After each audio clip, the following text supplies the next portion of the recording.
ya. Dan walau bagaimanapun saya tak letakkan itu sebagai alasan yang kita tak perlu berkempen.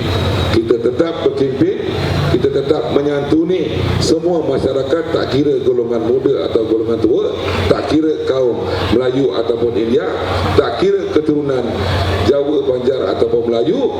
Yang penting kita terus berkempen, sebab pemimpin kita, pemimpin Barisan Nasional kita di sini adalah pemimpin yang sentiasa menyantuni dan membantu masyarakat, tak kira musim, sentiasa berada di lapangan.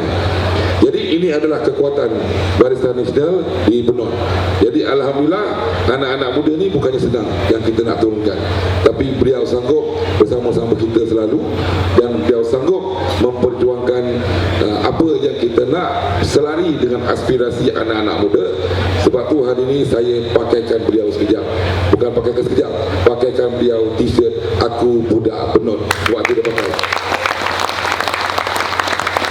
Belakang tu siap tulis lagi, "Benut rumah kita" lagi. Ini tagline saya, teman-teman, yang dah jadi trending di Benut ini.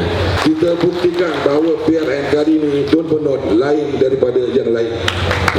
Maju Johor, terus melangkah, Barisan Nasional sudah sedia. We are ready, BN terus di depan.